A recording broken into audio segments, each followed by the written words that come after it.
Buenos días, hermanos. ¿Cómo estamos hoy? Bien, gloria a Dios. Qué bueno. Qué bueno es alabar al Señor y gracias, Mario, por haber traído el Salmo 1 a nuestra memoria. Y en realidad eso es lo que significa meditar en la palabra del Señor. Y cuando meditamos, o sea, no es la meditación de los orientales. Y ahora, hoy día, muchos quieren hacerte pensar de que la meditación bíblica es la meditación oriental. No. Y no existe nada como en la yoga cristiana, ni como el Pilates. El único Pilates que existía era Poncio Pilates. ¿Qué digo? Poncio Pilato. Entonces, o Poncio el Piloto, como quieras ponerlo. Pero lo interesante es que la meditación de la palabra de Dios significa que lo has leído y vas meditando, vas hablándolo, conversándolo los unos con los otros. Y también vas cantando y alabando al Señor con la palabra de Dios. Amén. Amén. Y eso es lo que significa meditar en la palabra de Dios. Y eso es exactamente lo que vamos a estar haciendo, vamos a estar meditando, no a la forma de los orientales, ¿verdad? No, y cuidado, porque eso, si haces ese tipo de meditación, en realidad te estás comunicando con los demonios.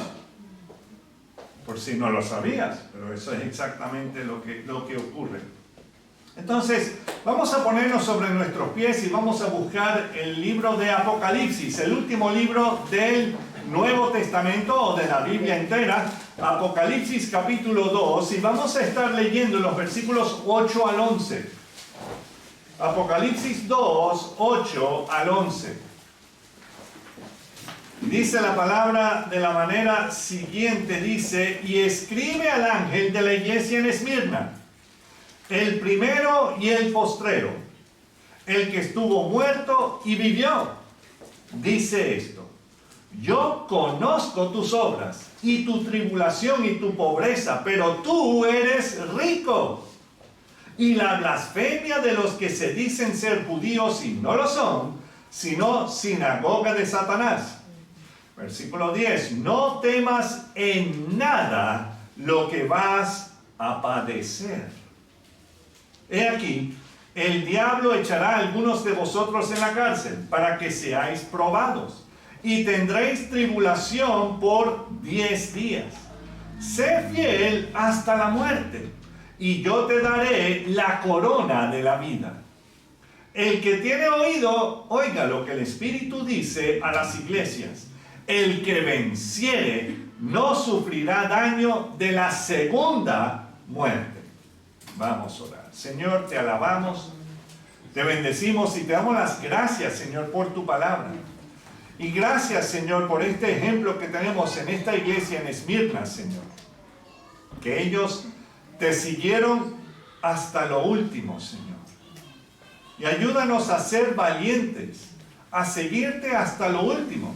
Aun si significa eso que nada nos toca y morimos de vejez o de muerte natural, Señor, no es que tengamos que salir y enfrentarnos a personas que no te aman. Lo interesante, Señor, es que si eso pase o no pase en nuestras vidas, podamos confiar plenamente en ti.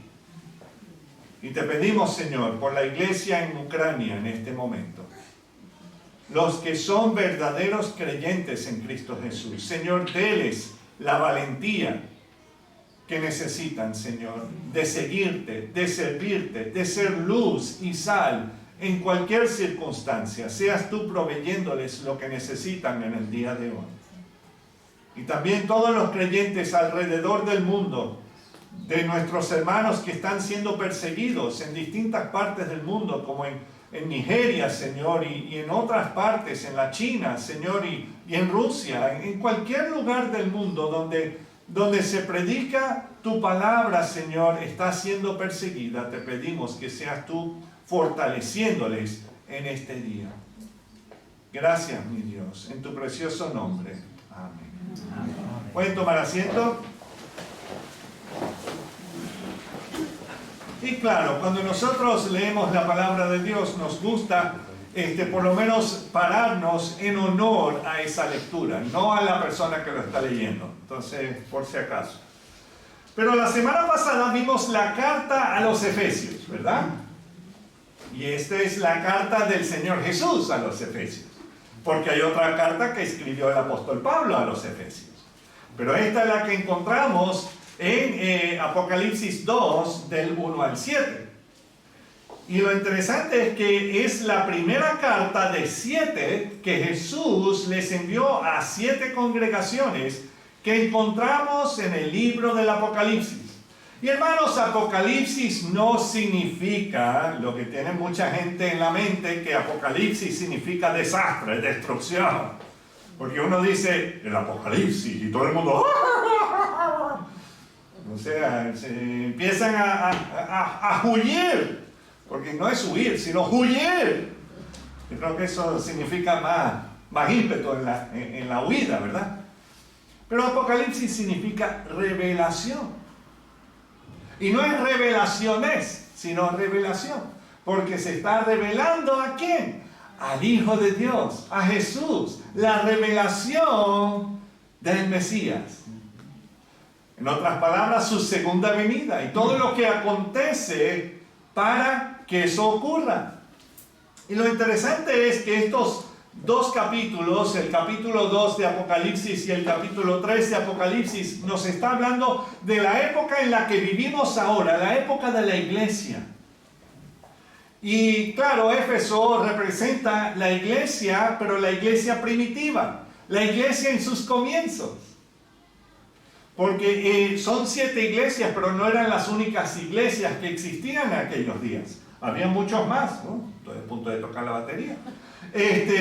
Pero lo interesante es que había más congregaciones que habían sido plantadas por todo el Imperio Romano y también fuera del Imperio Romano, en el Imperio Parto. Porque había más de un solo imperio en aquellos días, ¿verdad? Y me imagino que habían otros imperios en las Américas también. Pero de esas no vamos a hablar porque no están en la palabra. ¿Ok? Pero lo interesante es, sí, porque ayer los caballeros tenemos una gran contingencia del Perú. Y entonces me estaban preguntando, pastor, ¿dónde está el imperio de Inca en la Biblia? Y claro, bueno, tuve que decirle, bueno, en realidad, o sea, Dios se enfoca en la región donde está el pueblo de Dios, ¿verdad? No es que Él dejaba de amar al imperio Inca. Claro, Él amaba a todos los imperios y todas las personas en esos imperios. ¿Amén? Amén. Y aun si no tenían imperios.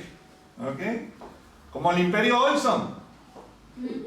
Ese nunca existió. Claro que no. Entonces, pero lo interesante es que Dios utilizó a los imperios para hacer que su palabra fuese compartida en todos los rincones del planeta. Me dirás, también el imperio de Putin. Bueno, ahí ya vamos a ver qué ocurre. Bueno, está en la palabra, no tanto el nombre Putin, pero sí de que Rusia volverá. Y será, bueno, lo que está haciendo ahora. Entonces, pero me gustaría que me acompañaran a leer el plan de Dios que encontramos en Daniel 2.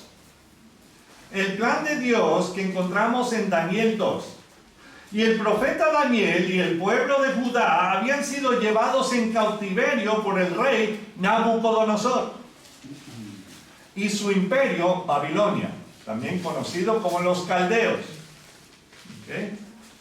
Y en este capítulo de Daniel 2, el rey Nabucodonosor ha tenido un sueño. Y solo Dios le revela el sueño y la interpretación a Daniel y a sus compañeros. ¿Quiénes eran los que se acuerdan?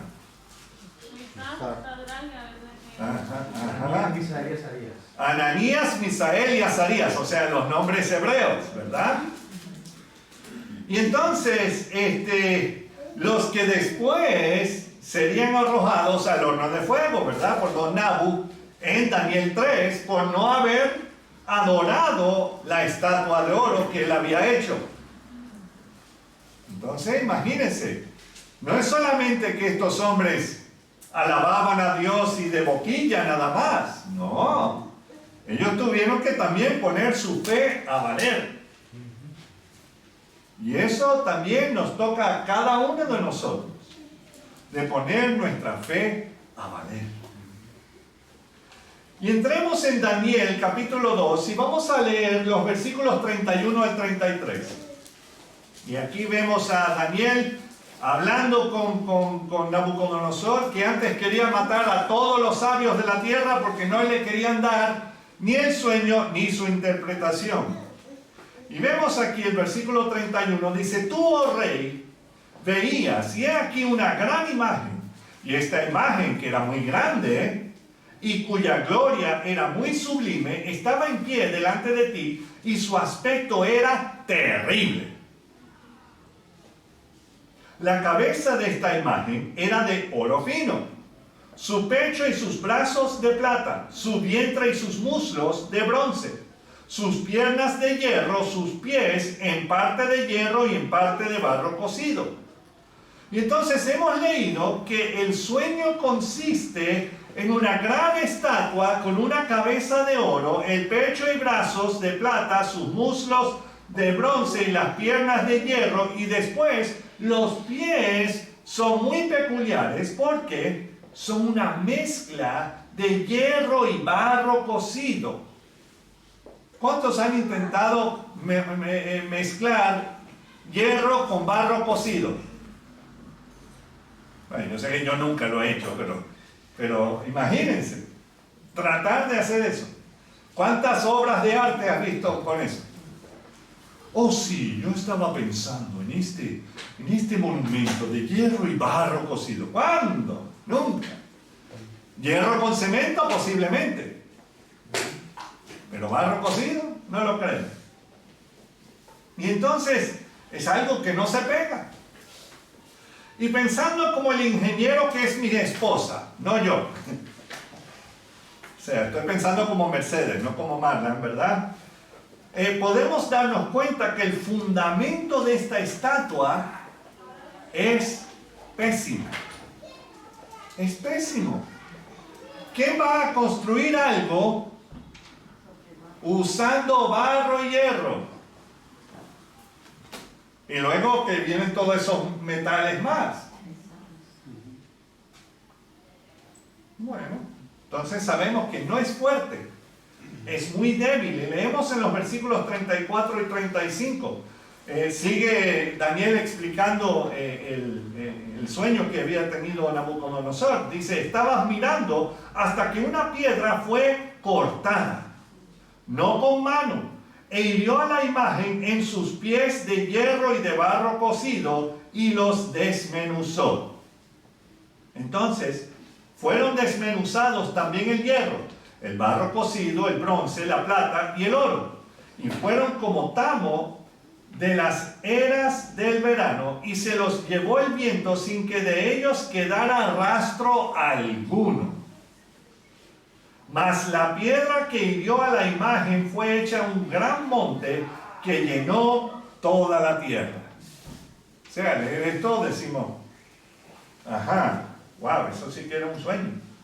Pero vemos que aquel fundamento no pudo resistir la piedra que hirió la imagen en los pies de hierro y barro cocido. Y Daniel luego le dice a Nabucodonosor en el versículo 36, dice: este es el sueño. También la interpretación de él diremos en presencia del rey. O sea que Dios le abrió la mente a Daniel y a sus compañeros sobre aquel sueño, pero también le dio la interpretación. Y entonces también Dios le dejó ver a este rey pagano. Imagínense, este hombre no era amante del Señor, era un rey pagano. Imagínense, su nombre, Nabu, era en honor a sus dioses. ¿Ok? Entonces, no era solamente un sueño, era un sueño profético. No es que le cayó mal la comida la noche anterior y tuvo un sueño. Hermanos, déjame decirles, yo no soy intérprete de sueños, por favor. Y a cada rato alguien me pregunta, pastor, o le pregunta a Mercedes, yo tuve este sueño. Yo siempre le pregunto, ¿y qué comiste la noche anterior? O sea, ojo, no estoy diciendo que el Señor no nos pueda hablar en sueños, pero ojo, si no va de acuerdo con lo que dice la palabra de Dios, sabemos que el sueño no va. No sé si me están entendiendo. No estoy diciendo que ahora van a usar la Biblia como interpretación de sueños. No, eso sería brujería. Perdóname. No, pero pueden ver, ok, soñé tal y tal cosa. ¿Va de acuerdo con la palabra de Dios? No. Bueno, entonces, era un sueño nada más. ¿Ok? Descártalo. Ponlo en las manos del Señor y que Él haga lo que Él quiera. Amén. Despreocupémonos del asunto, porque si no, pasaremos toda la vida diciendo, ay, sí, ¿cuándo me voy a poner un traje púrpura? Que no me acuerdo. Eso, ¿y el guasón? No, entonces, Dios le dejó ver a este rey pagano este sueño profético. Y recordemos que Dios lo tiene bajo su control, todo. Y en su tiempo, que es perfecto.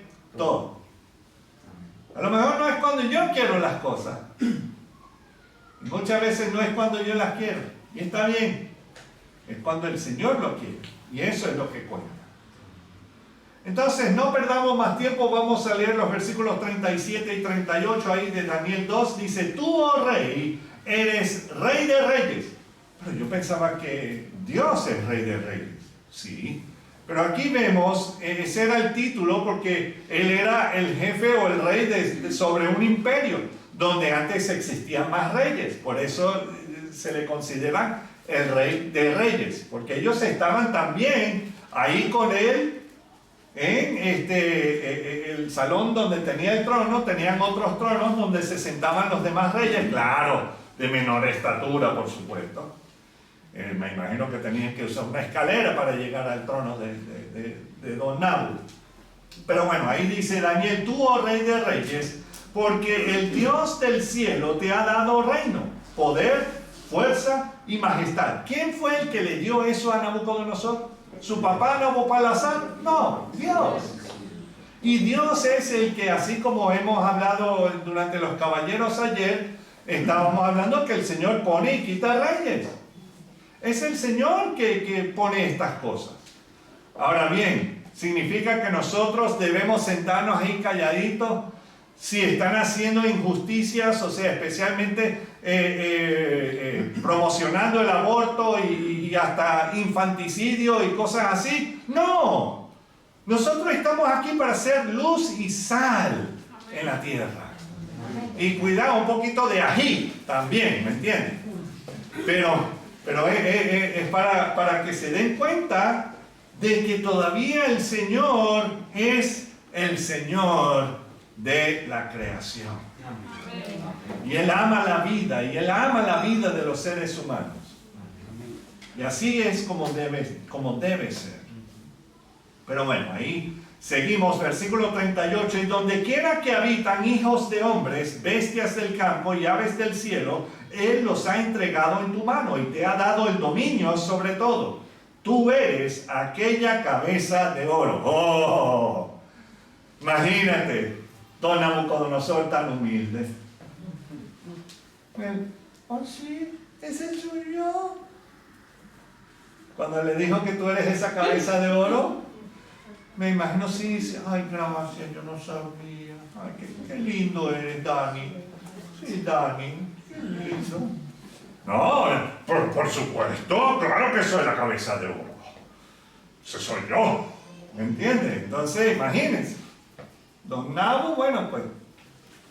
Entonces, ahí vemos que Dios usó al rey Nabucodonosor como su instrumento de castigo para el pueblo de Judá. Y uno dice, ay, pero el castigo de Dios, qué malo. ¿Cómo que qué malo?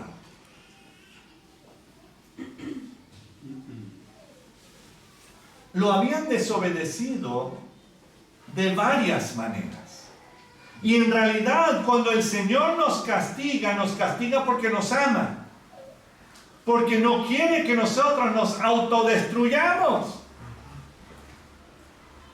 ¿Me entienden? No, a lo mejor no. Pero solo para llamarle la atención a su pueblo, para volver sus miradas a Él. Dios los protegió de ellos mismos, porque era necesario. ¿Qué era lo que estaban haciendo cuando leemos en Jeremías? ¿Qué estaban haciendo el pueblo de Judá, especialmente en Jerusalén, cuando Nabucodonosor y sus tropas lo tenían sitiado? Estaban comiendo hasta sus propios bebés. Y seguían empedernidos también en su idolatría.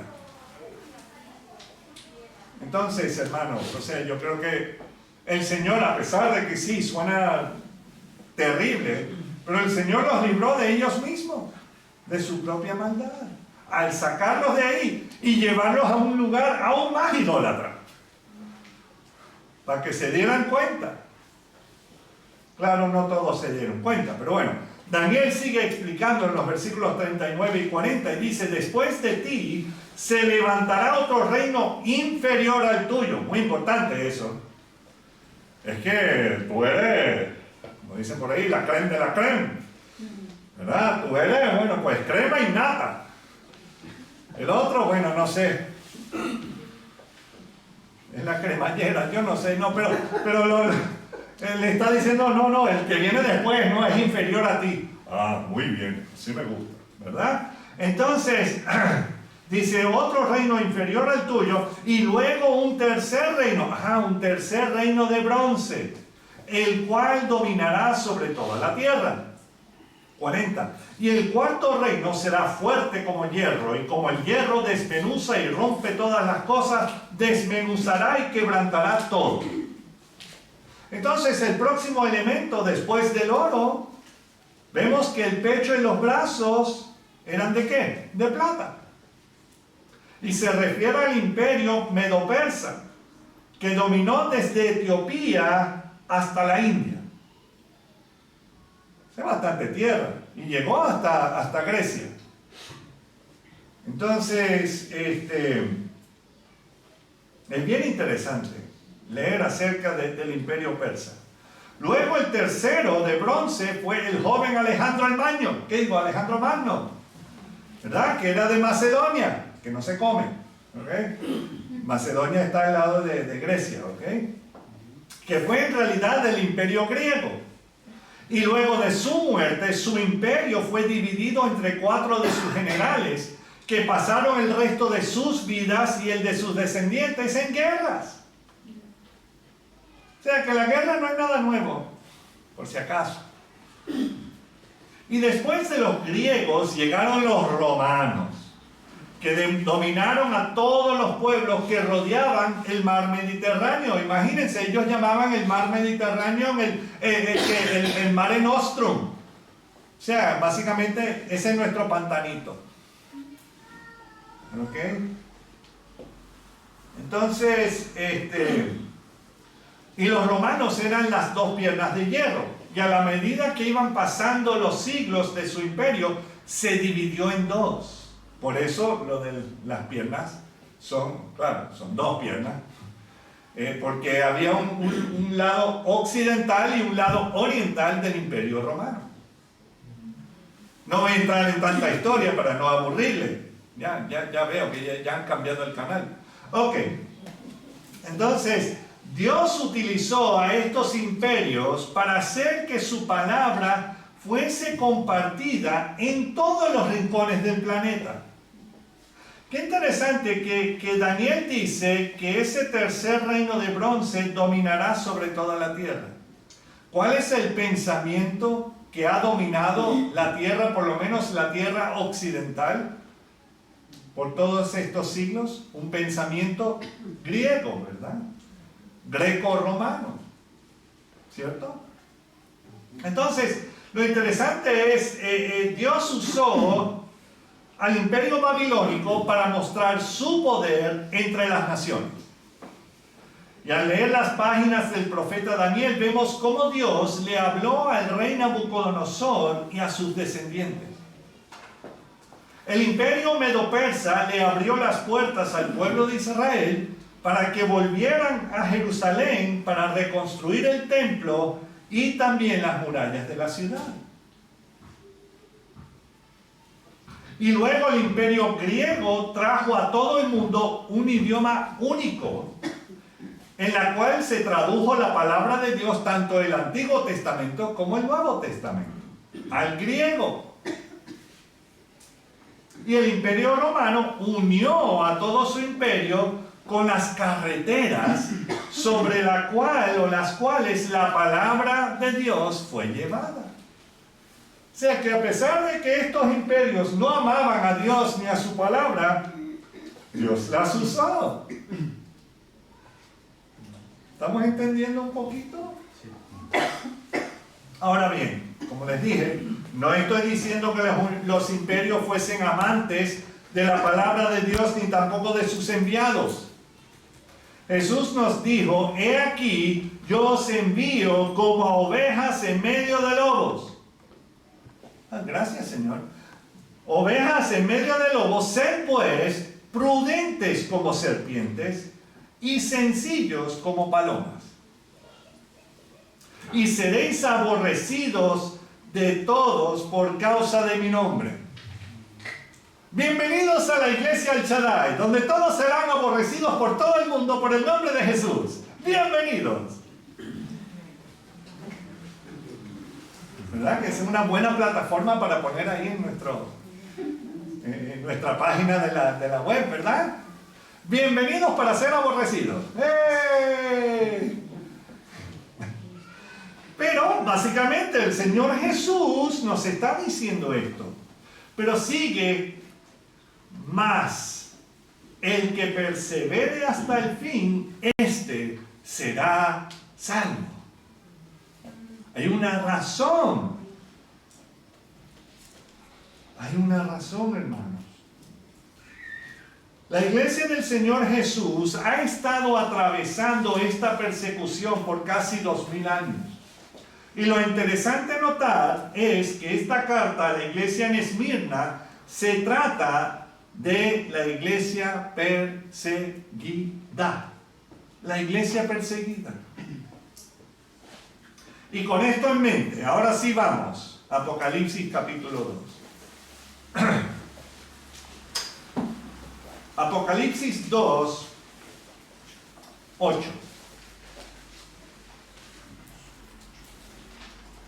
No hemos terminado con Daniel, pero regresaremos a él ya después. Apocalipsis 2:8 dice: y escribe al ángel de la iglesia en Esmirna, el primero y el postrero, el que estuvo muerto y vivió, dice esto. Dice esto. En otras palabras, Jesús le dicta esta carta a Juan para ser enviada a la congregación que se encuentra en la ciudad de Esmirna, en lo que hoy día es Turquía. Y por cierto, esta ciudad existe al sol de hoy. Se conoce, es la tercera ciudad de Turquía y su nombre es Izmir.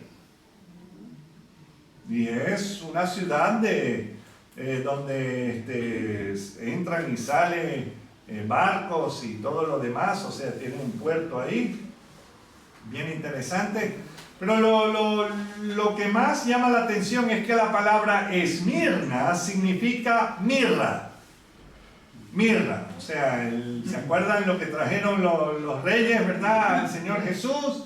Los magistrados trajeron ¿qué? Oro, incienso y mirra. ¿Para qué la mirra? Bueno, según el diccionario bíblico Vila Esquaín que tenemos ahí en la biblioteca, la mirra es un árbol que produce una goma resinosa que crece en Arabia. Y los antiguos usaban la mirra para el embalsamiento de cadáveres.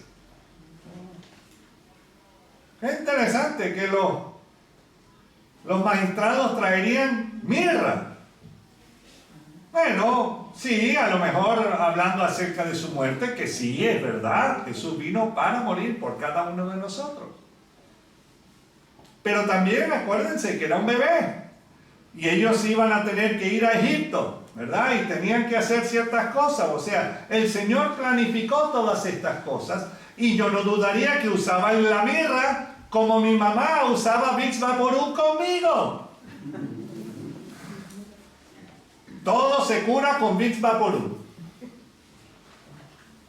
Bueno, no todo. El cáncer no. Bueno, a lo mejor, no sé, no lo he probado. Pero bueno, lo interesante es que la mirra, o sea, también es un ungüento, o sea, también para sanar, para curar heridas y cosas así. Entonces, algo interesante es que lo podemos ver cuando estaban preparando el cuerpo de Jesús para su sepultura. Les leeré de Juan 19, 39 y 40, que dice: también Nicodemo, el que antes había visitado a Jesús de noche, vino trayendo un compuesto de mirra y de áloes como 100 libras, un montón. Y tomaron pues el cuerpo de Jesús y lo envolvieron en los lienzos con especias aromáticas, según la costumbre de sepultar entre los judíos. Entonces, claro, usaban la mirra para la sepultura. Y cuando las mujeres vinieron el domingo, aquel domingo por la mañana, después de que Jesús había sido sepultado, traían con ellas especias aromáticas, entre las cuales incluirían, ¿qué? La mirra, ¿verdad? Pero ¿saben qué? Ya no era necesario, porque Jesús resucitó. Amén. Amén. Entonces Jesús, el alfa y la omega, el principio y el fin, la A, la Z, el alef y el tau, el que estuvo muerto y vivió, sigue en Apocalipsis 2, 9 al 10, dice: yo conozco tus obras. Yo conozco tus obras. Y tu tribulación. No está hablando aquí de la tribulación y la gran tribulación. No, él está hablando acerca de lo que están atravesando. La persecución que están atravesando por seguirlo a él. Y tu pobreza. O sea que aquí Jesús no estaba hablando, tú puedes tener tu mejor vida ahora. No. Claro que no, está hablando, mira, estás en tribulación y tu pobreza, pero tú eres rico. Eres rico. Y la blasfemia de los que se dicen ser judíos y no lo son, sino sinagoga de Satanás, no temas en nada lo que vas a padecer. He aquí, el diablo echará a algunos de vosotros en la cárcel, para que seáis probados, y tendréis tribulación por 10 días. Sé fiel hasta la muerte, y yo te daré la corona de la vida. No el coronavirus, por si acaso. Ya el mundo ya se olvidó de que era coronavirus, y ahora es COVID. Pero antes se llamaba el coronavirus. Pero el Señor no está. Ok. Entonces, la corona de la vida. Así como les había dicho a la iglesia en la ciudad de Éfeso, Él conoce las obras de esta iglesia, ¿verdad? Y Jesús sabía muy bien que los hermanos en Esmirna estaban sufriendo la persecución de todos, del pueblo y también de los romanos, por obedecer a la palabra de Dios y vivir la fe que tenían en Él. No solamente hablar la fe que tenían en Él, vivían la fe que tenían. Y al leer estas palabras del Maestro me vienen a la mente sus bienaventuranzas. Las bienaventuranzas del Señor. Imagínense, leímos una de esas bienaventuranzas esta mañana en Salmo 1, pero vamos por unos momentos a Mateo 5, manténganse algo ahí en Apocalipsis 2, pero en Mateo 5, vamos a ver hasta dónde leemos. No sé si leeré todas las bienaventuranzas, pero por lo menos algunas. Mejor les leo todas, porque imagínense, ya estamos aquí, ¿para qué malgastar el tiempo, verdad? Vamos a leer estas bienaventuranzas que tiene el Señor para cada creyente en Cristo Jesús. Eso es si logro llegar. Ahí voy. En algún momento.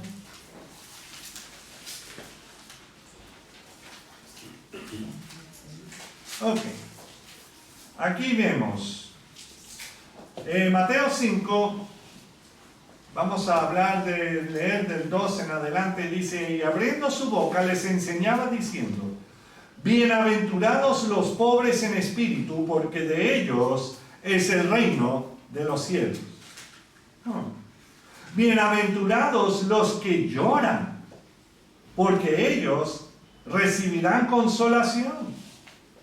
Bienaventurados los mensos. Por si acaso, no, mansos. Ser manso no es ser menso, por si acaso, ¿ok? Bienaventurados los mansos, porque ellos recibirán la tierra por heredad. Bienaventurados los que tienen hambre y sed de justicia, porque ellos serán, ¿qué? Saciados. Bienaventurados los misericordiosos, porque ellos alcanzarán misericordia. Bienaventurados los de limpio corazón, porque ellos verán a Dios. Bienaventurados los pacificadores, porque ellos serán llamados, ¿quién? Hijos de Dios. Bienaventurados los que padecen persecución por causa de la justicia, porque de ellos es el reino de los cielos. Bienaventurados sois cuando por mi causa os vituperen y os persigan y digan toda clase de mal contra vosotros, mintiendo. O sea que si tú estás haciendo esas cosas que están diciendo de que estás robando y todo eso, y si lo estás haciendo, bueno, no estás mintiendo, entonces sufre las consecuencias. Pero si te lo están acusando y no estás haciendo eso, pero están mintiendo para levantar falso testimonio, bueno, sigan creyendo en el Señor dará la salida. Y dice el 12: gozaos y alegraos, porque vuestro galardón es grande. ¿Dónde? En los cielos, no aquí, en los cielos, porque así persiguieron a los profetas que fueron antes de vosotros. Entonces, si quieres ser profeta, hay persecución, ¿ok? Si quieres ser apóstol, hay persecución. Pero claro, los que son los supuestos profetas y los supuestos apóstoles que andan por ahí hoy día, están profetizando y apostolando, ¿qué? Que vas a tener tu mejor vida aquí y ahora. No, no es así. El Señor es bien claro que todo eso vendrá ¿dónde? En el cielo. Entonces podemos pensar en estas bienaventuranzas, pero para el mundo no son entendibles. Oh, sí, lo leen y, ay, sí, las bienaventuranzas. Oh, el sermón del monte. Sí, el Señor vino a traer nuevas palabras. No, el Señor solamente lo que hizo fue resumir toda la ley. Eso fue lo que hizo. Y les dijo, mira cómo tienen que vivir. Eso era todo. Él no estaba trayendo nada nuevo. Pero ya, como era una gente de tiempo de microondas que necesitaba todo en píldora, entonces, bueno, él hizo un resumen y se los dio. Pero mira estas bienaventuranzas. Pobres en espíritu. Los que lloran. Los mansos. Y mira a Putin, bien manso, ¿verdad? Él está heredando la tierra, ¿verdad? No. Y cualquier otro, o sea, no es solamente él, hay un montón de otros que andan por ahí haciendo sus fechorías, pero bueno, ese es el que está más sonado en este momento. Pero vemos esto, que para el mundo es locura, pero nuestra esperanza no está aquí en esta tierra, espero que no. pero en el cielo con nuestro Salvador, nuestro Yeshua. Amén. Y el Señor Jesús nos anima a no temer en nada de lo que padeceremos. Y hemos visto en estas bienaventuranzas que en medio de la incomodidad física y mental y emocional que podremos atravesar, Él promete estar con nosotros en todo tiempo. Y aun cuando estamos siendo llevados ante aquellos que dicen ser creyentes, pero en realidad son incrédulos y siendo siervos del maligno, buscan nuestra destrucción. Y lo buscan. Si no lo sabían, hermanos, lo están buscando. Y Jesús lo describió en Mateo 10. Mateo 10, versículos 16 al 20.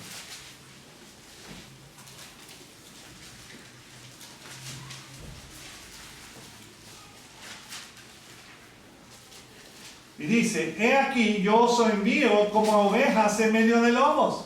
Se los leí hace unos minutos. Sed pues prudentes como serpientes y sencillos como palomas. Y guardaos de los hombres, porque os entregarán a los concilios y en sus sinagogas os azotarán. Y aun ante gobernadores y reyes seréis llevados por causa de mí, para testimonio a ellos y a los gentiles.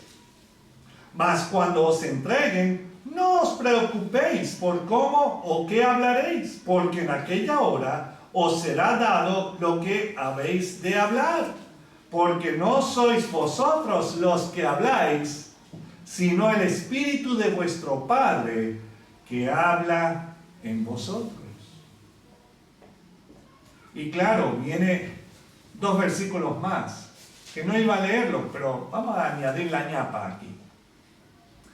El hermano entregará a la muerte al hermano, y el padre al hijo, y los hijos se levantarán contra los padres y los harán morir, y seréis aborrecidos de todos por causa de mi nombre, mas el que persevere hasta el fin, este será salvo.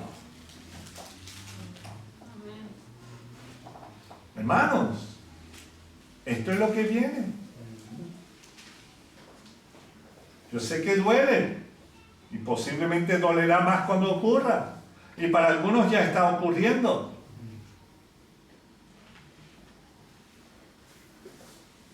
Pero confiemos en el Señor. Él nos guiará. Y hemos leído la palabra sinagoga. Oh, esos son los judíos. Esa es la razón. Ah, son los judíos. Porque ellos mataron a Cristo.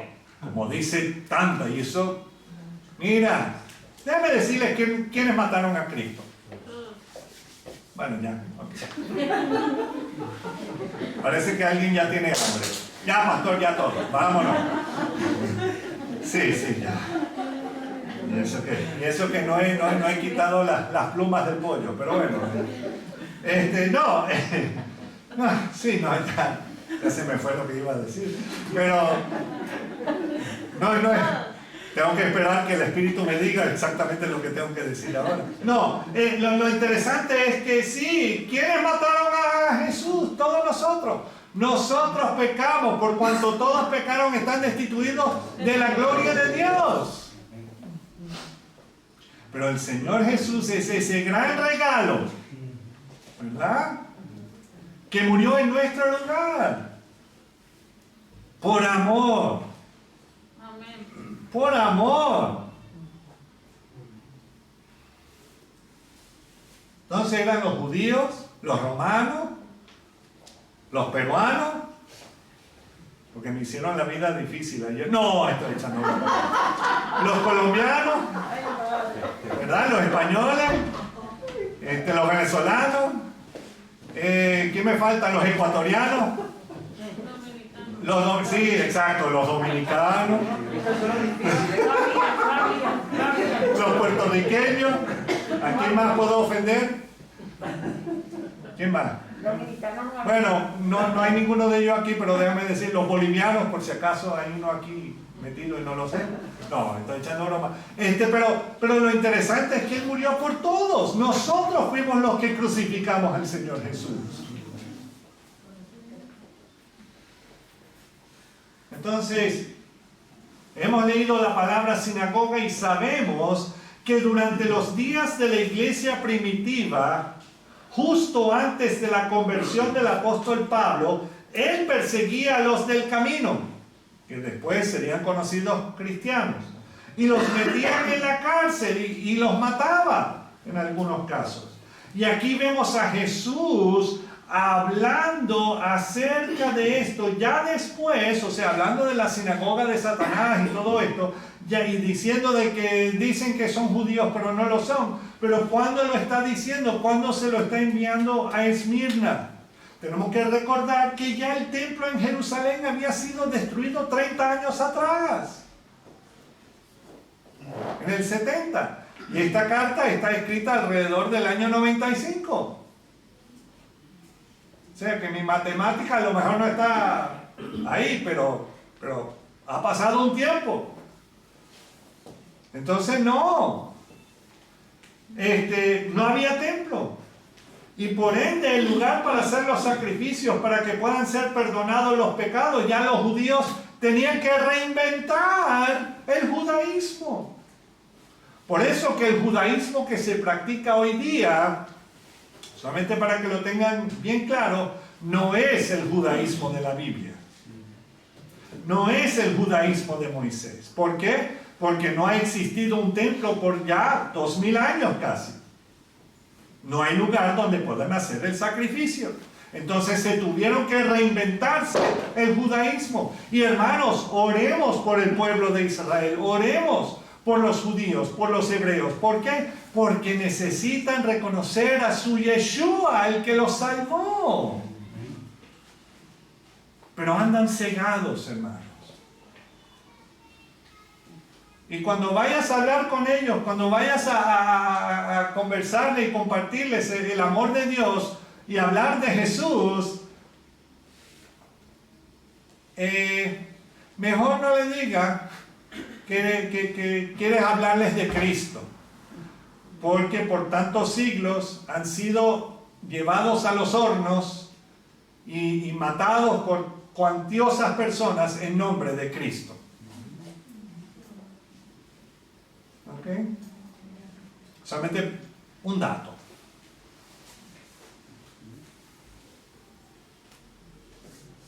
Entonces,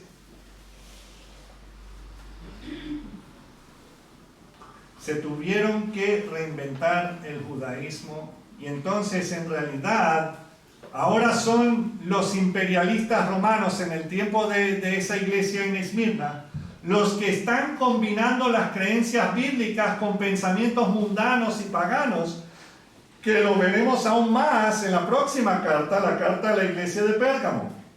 Pero Esmirna sí era un centro importante de la adoración a los emperadores romanos, así como lo fue en Cesarea de Filipos, en Israel, que habíamos hablado hace unos domingos atrás.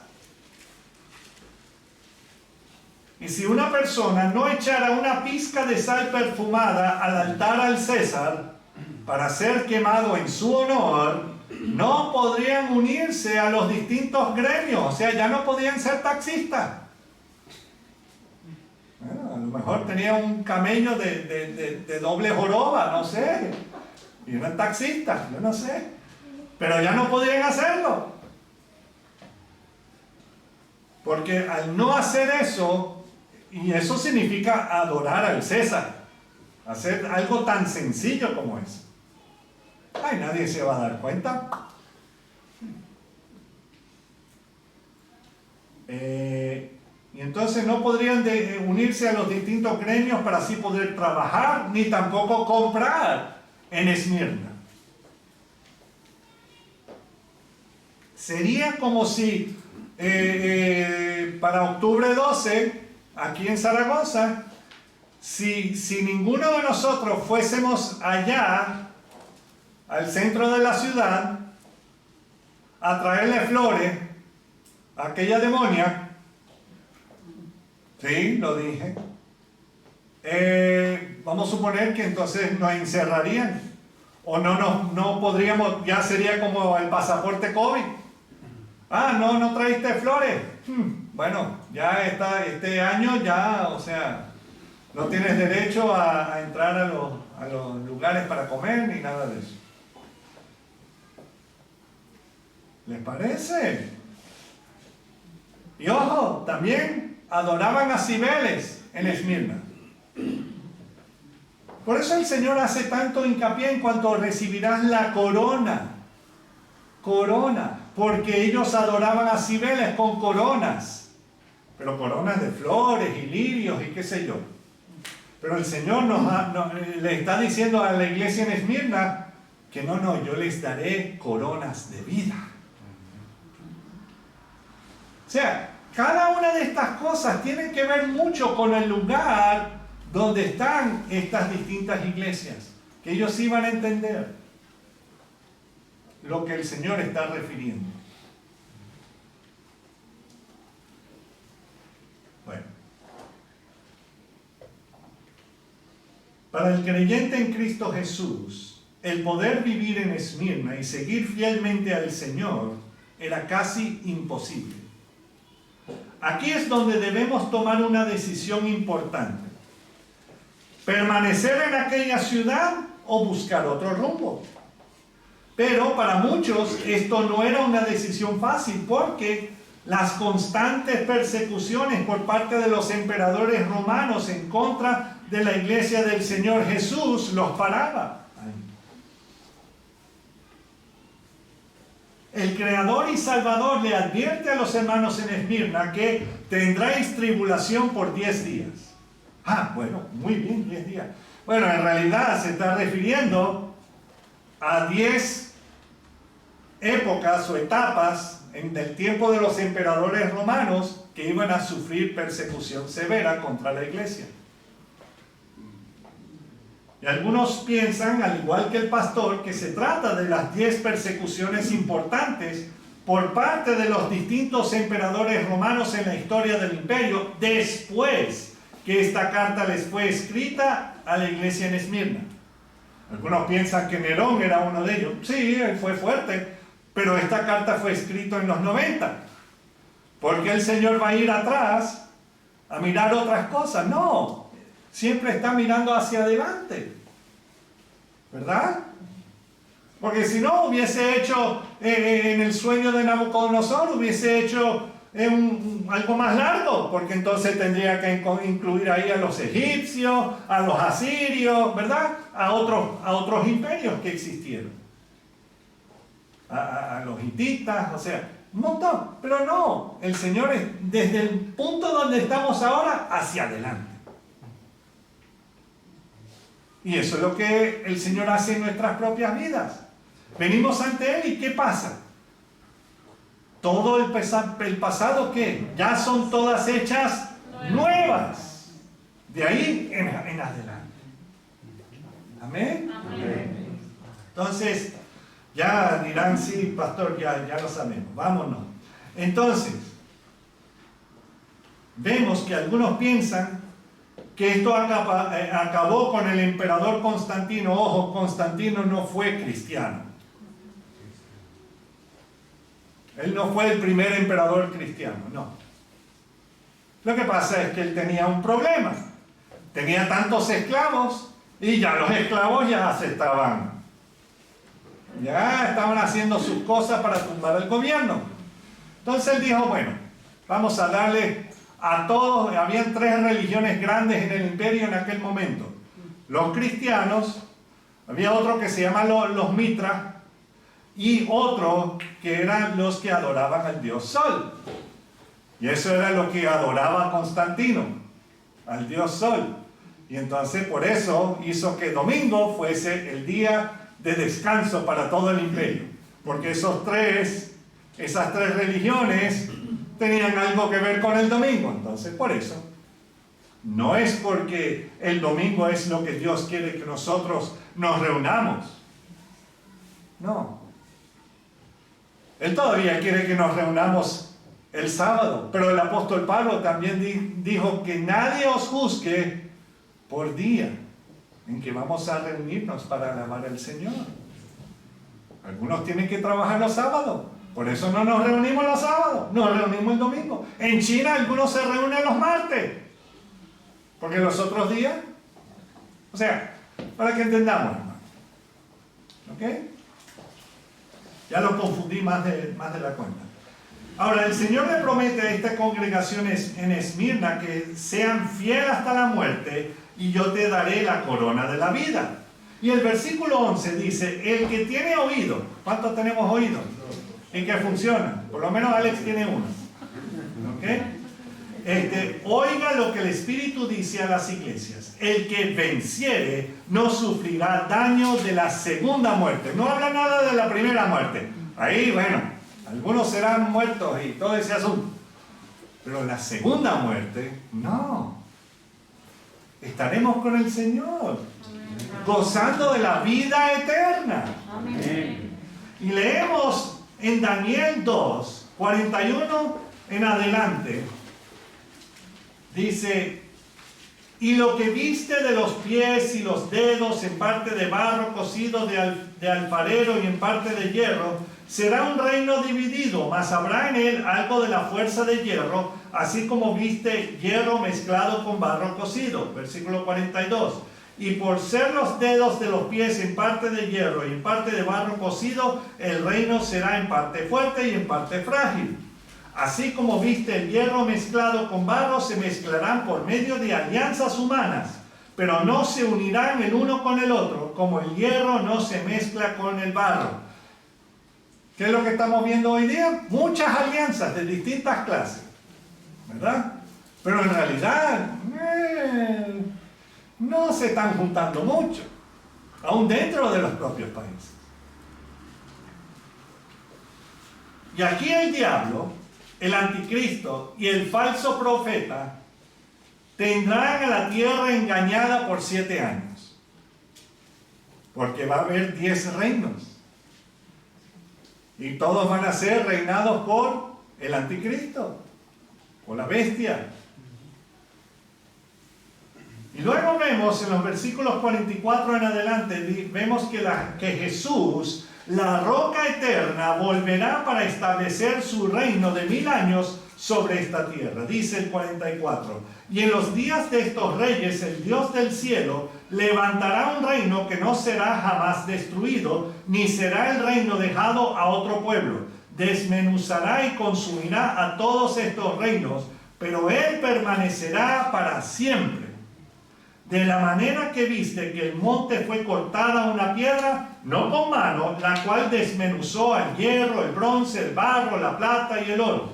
El gran Dios ha mostrado al rey lo que ha de acontecer en lo porvenir, y el sueño es verdadero y fiel su interpretación. Lo interesante es que después de que el rey Nabucodonosor escuchó esas palabras, él alabó a Dios. Claro, no duró mucho tiempo esa alabanza, porque después mandó a los 3 amigos de Daniel al fuego,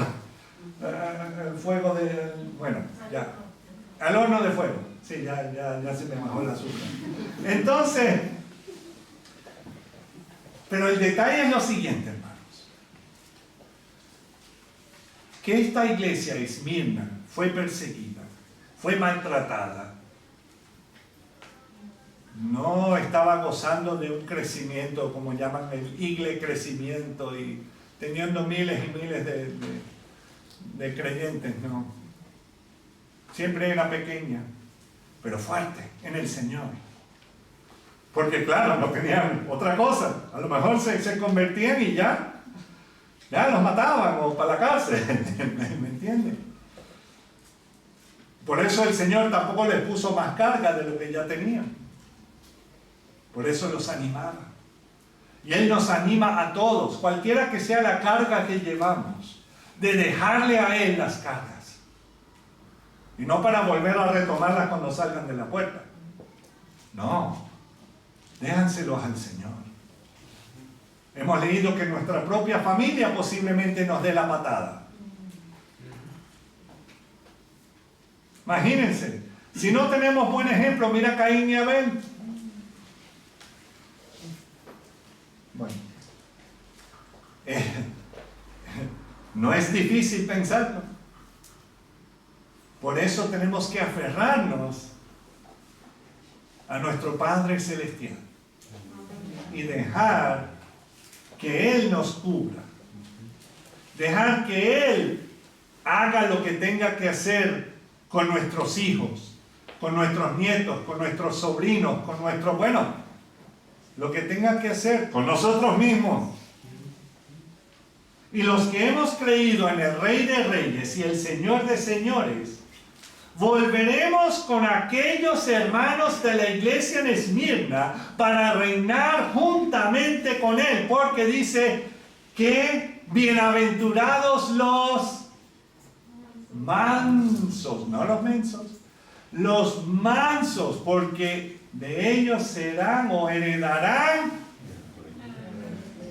el reino de Dios, la tierra. O sea, hermanos, ¿en qué lado, en qué bando vamos a estar? Así como nos preguntó Mario, ¿en qué bando vamos a estar? Tenemos que tomar esa decisión diariamente. Amén. Amén. Vamos a orar. Señor, te alabamos, te bendecimos y te damos las gracias, Señor, por la fidelidad de esta iglesia que estaba sufriendo un montón, Señor. Y yo sé que muchos de nosotros, Señor, estamos sufriendo cosas. Sí, no, posiblemente no es que el gobierno nos esté pisoteando o qué sé yo, y gracias, Señor. Pero de todas maneras estamos sufriendo de otras partes. Puede ser de nuestras propias familias, Señor, en nuestros hogares, o nuestra salud, o lo que sea, mi Dios, nuestra situación financiera. Señor, solo tú sabes lo que está ocurriendo. Y tú le animas a los hermanos en la iglesia de Esmirna de que entreguen a ti todas sus cargas. Y así es, Señor. Te entregamos a ti nuestras cargas, nuestros pecados, Señor, nuestras rebeliones, Señor, nuestras preocupaciones, nuestras enfermedades, Señor, nuestras familias, nuestros trabajos o falta de. Señor, que seas tú encargándote de todo esto, porque sabemos que tú eres aún más fuerte que cualquiera de nuestros problemas, Señor. Pero muchas veces ponemos nuestros problemas más fuertes que tú, y eso no puede ser. Señor, perdónanos, límpianos, purifícanos, y Señor, que seas tú tomando nuestras cargas. No estoy hablando de las responsabilidades, estoy hablando de las cargas, porque tú dices que ligera es tu carga, ligera es tu yugo, y eso es la que queremos. Ponemos todo esto en tus manos, Señor, en nuestras preocupaciones, Señor, que seas tú reuniendo todas nuestras lágrimas que hemos llorado. Y que seas tú guardando y protegiendo y dándonos paz en medio de distintas tormentas. En tu precioso nombre, Señor Jesús. Amén. Amén. Para nuestros amigos en YouTube, Dios les bendiga. Y quiero que sepan que nosotros aquí en el Shaddai, 1, 2, 3, ¡te amamos! Bueno, eso fue un poco, vamos a hacerlo de nuevo. Nosotros en el Shaddai, ¡te amamos! Muy bien, Dios le bendiga y hasta la próxima. Chao.